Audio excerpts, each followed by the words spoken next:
Ah, me. Yeah, sorry. Feel like making videos since I'm walking, but I really don't have that much. It's the same old subjects, and so it just rolls around in my head these basic, simple arguments about our reality here on Earth. And so what I was thinking about was just the idea that people do want to always escape what we do know. You know, the part that we know is that we're a biological organism that has origins in this idea of a one cell replicating and then doing this natural selection thing to create all the rest of this stuff. All of it from one cell. And that we're molded by that natural selection process like a tortoise or like a shark or like any other organism. We're molded with tools and attributes and capacities to make us more functional in the part of the environment we have exploited. And we kind of move or migrate from different environments based on what tools we have. And through these tests of environmental change, like ice ages or meteors or whatever happens to change the environment, and we adapt, and evolution is active. And so through that activity, we've acquired this consciousness of this developed consciousness that's doing this communicating thing with the organisms communicating with each other. And through that communication, through the creation of the incidental language, the language to say, watch out, or let's go get him. So, I mean, that's all that we needed to communicate to make communication valuable. The valuable part was organize to destroy the enemy or circum the environment or manipulate the environment. But that was really the value in it, was to have us against the them, us against the environment, for us to win through communicating and organizing.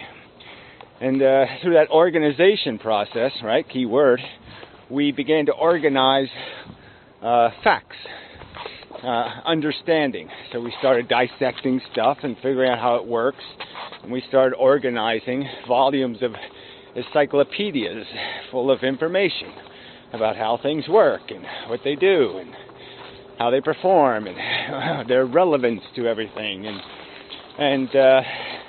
So in one of the concepts that exist in that organization is this notion of reality.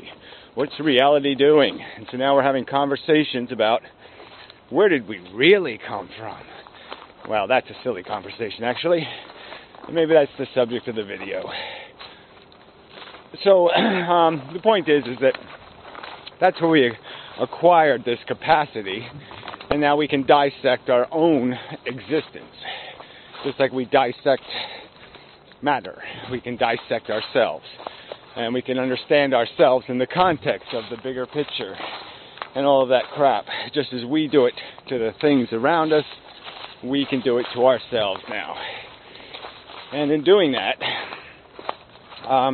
we've always got to stay aware of the fact that it's just chemistry, that it's just physics, that it's just mattering, energying, and you won't find purpose in that in itself, because it's not a function of mattering to create toolkits. It's something that happens, but it's not something fundamental to the process, fundamental to something that could be derived out of it as a purpose.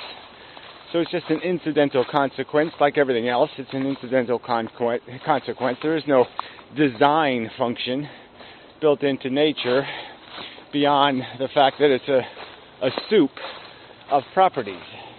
Material properties are thrown in the bowl, and in this mixture of material properties, this was a possibility, the replicating molecule syndrome. And that's what we are. We're a product of a syndrome. So the questions are challenging, to say the least. You know, these ultimate questions of how long is long in terms of time, Is it forever in both directions? And understanding how deep the rabbit hole goes. Theoretical possibility is there's a bunch of earthlings somewhere in the atoms of that rock.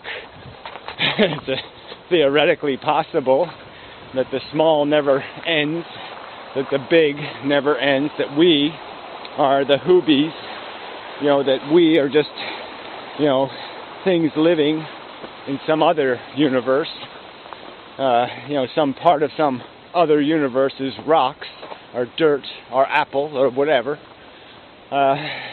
These are all questions to be asked, and like I said, I don't know if we'll ever be able to glean answers, because there are no real fingerprints or footprints or fossils, or there's no communication between us and those worlds that are possible if they existed. And again, how is it relevant to our function as worms, migrating through the shit and humus, as beasties, as biological DNA carriers, squirming for our survival as a DNA molecule? It's not relevant. It doesn't mean anything to that reality. Neither of those facts need to communicate. The origin of the universe does not need to communicate with the origin of ourselves. We can fully understand what we are without having any understanding of the universe. They're separate subjects entirely. There's no connection between them, because we know, we can tell, we can see that there's no complex intelligence to the properties and movement of matter. Matter moves and functions quite simply and mechanically. It does this forward, backward, right, left thing for very consistent and simplistic reasons and causes. And it's just the fact that there's a gazillion of them interacting that we can exist. That we can have all this complexity, because it's a complexity of arrangement, of simplicity. So we're made of very simple components, but they're arranged in such a complex order to create a complexity of properties. So by combining properties, mixing properties, you magnify properties, and you come up with some new property, which is a brain that attempts to duplicate reality and the logic of it and the dynamic of it inside of itself as a symbolic language.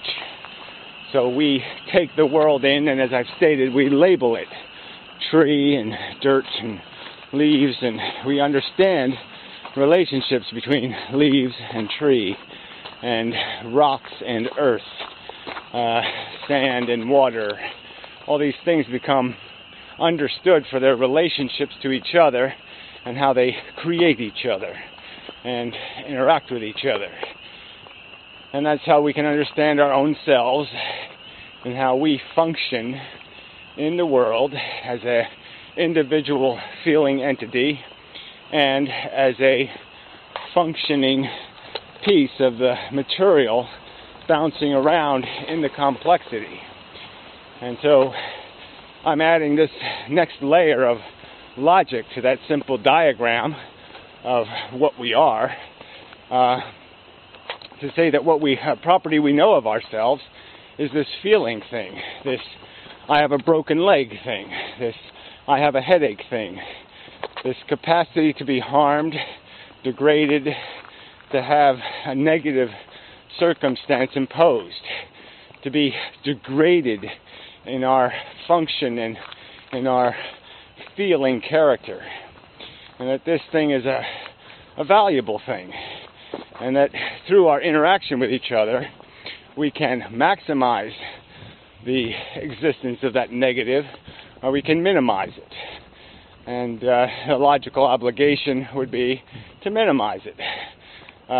Theoretically, instead of saying hello to each other as we pass by, we could have sticks, and we could just say, I hate you, motherfucker, and we could just whap the fuck out of each other. Now, that would just create more harm, more suffering, more discomfort. We would all be in degraded states all the time because we were constantly whapping the fuck out of each other. Now, the alternative is we can say, good day, mate. And, you need anything? Can I do something for you? Maybe I got something in my pocket here you could use. I got some cookies. I got $1 bill. You want $1 bill? We could do that. Can I help you feel better? Can I help you upgrade your position? I mean, I don't really want to suck your dick, but, if it's something short of sucking your dick, can I do you a favor? Can I upgrade you? Can I help you to upgrade yourself? Now, obviously, to me, it's logical to say, yeah, if there's two worlds, whap each other with a stick world, and, rub each other's balls world, let's go with the rub each other's balls thing. Let's go with let's try to make each other feel better. That makes a lot more sense, and the value seems, I could say it seems obvious. I think it's rationally unavoidable as a conclusion that would be the better strategy. No doubt about it. This life thing will be more functional. We will squirm through the humus and do our silly little bullshit much better if we avoid ever causing something called an unnecessary injury or harm. Just avoid that shit. Just take that out. Make it simple, stupid. Live simply for this idea of always being mindful of upgrading the state of a consciousness. That it's always a good idea to make it better. I'm not saying give your enemy a machine gun. I'm just saying, don't give them cause to need one. Don't give them cause to use one. Don't play with that fire at all. Don't burn their house down and your house won't get burnt down. That kind of logic. So anyway, I don't want to turn this into some kind of sappy, simplistic, political hippie shit. I understand the realities of our selfish nature, and that's a whole nother subject about, how much can we expect from each other in terms of how unselfish are we capable of being, how unbigoted are we capable of being, how unnepotistic or nationalistic. I'm just arguing that the game, that's the right direction. Getting rid of all that crap is the right direction. And anytime you're arguing to get us going that way, you're a fucktard. You're not helping humanity or any individual in it. You're just making the game more expensive than it has to be. And ultimately, yes, I'm going to argue the game is stupid, can't be played, insanely dumb. But I'm just saying we're going to be playing it until we're not playing it. So we're here, the game's on, let's play it better, and hopefully, eventually, we can let go of that. With all the other bullshit we let go of, that'll be one of the things we let go of.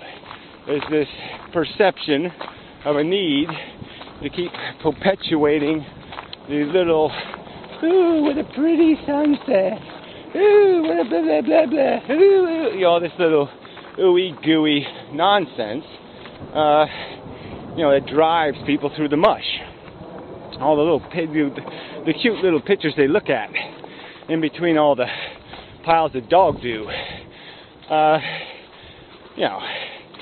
so, I'm going to argue that that's the real end game, but the end game before the end game is the clean it up game, is the don't do it stupid. Don't be stupid. How's that? Don't be stupid. And it's stupid to think your consciousness is more important than somebody else's. It's stupid to think there's any efficiency in, squandering suffering ever. You never waste it. You gotta minimize it. Oh, I forgot to move those plants. Unfortunately, they didn't die. I do forget things. You know, kind of the asshole I am. Anyway, to work I go. Oh, puke. Till next time. Whoa, I think I'm here. Yep. Okay, I had a little bit on. This has nothing to do with the video much, except for the fact that I do argue with Das Spook now and then. And he posts his video as a response to one of mine, and it's just miserable out. You know, cold, rainy kind of thing. And so it occurred to me, Das Spook, cold, wet, dank, you know. It's just, you need people in the world who can, imagine and create, and, there's this whole, the beautiful struggle of the artist, the whole Van Gogh thing, and, I think we all have a touch, there's a lot of people on YouTube who have a touch of this problem,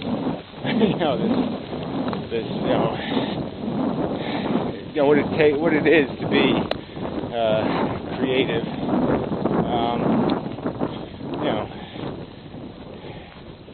It's not even just creative, because some of it is mechanical.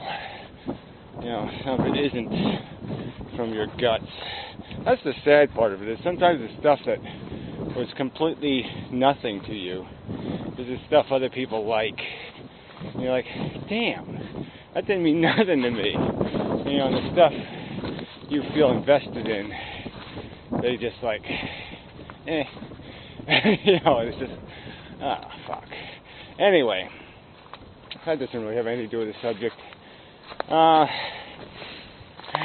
this whole thing of, how to navigate your life. What kind of hope do you need, or what kind of things do you need to chase after? And it sort of gets to the spook, just as he's sort of chasing voices in his head, UFOs, zombie aircraft, I don't know, interdimensional sparkly darklies, and it's hard to say what you can do with that. Hard for me to relate. I mean, I've seen things in my life, but when I saw the talking banana, I knew it was my fucking. I had a little bit too much to drink and such. A little too tired. I knew it wasn't the best of my brain that created the talking banana. That was some other kind of brain that was doing that shit. All kinds of fucking things are gonna fall on me here. Anyway, sorry about the wind. I shall block it with my body.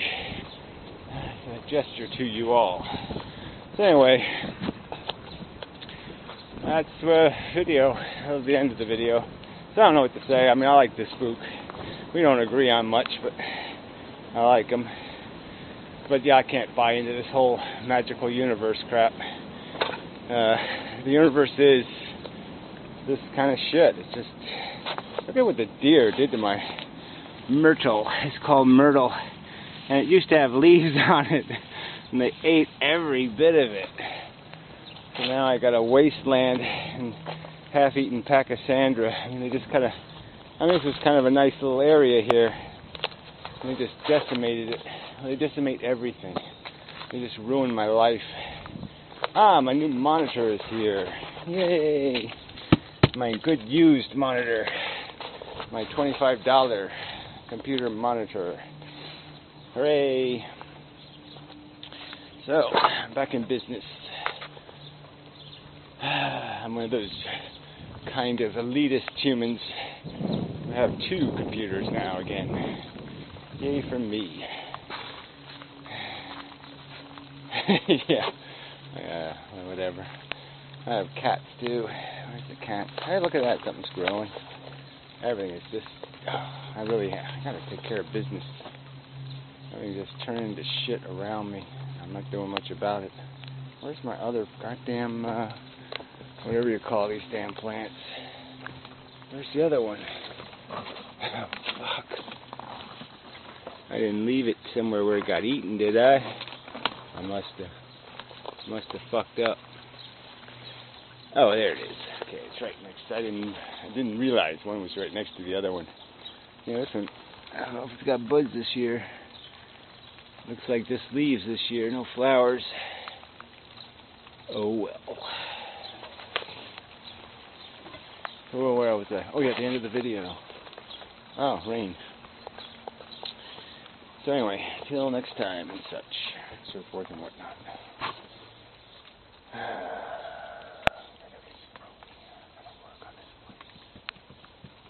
Mud wasps. Woodpeckers.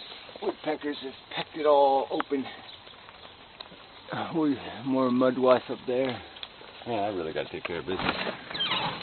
My house is becoming a biological whatever, something or other. Except there's nothing inside, which is, I feel good about. There's no spiders or megapedes or monstoids or any of that shit. Lots of junk though. Anyway, I think I'm complete. Complete head. Anything else?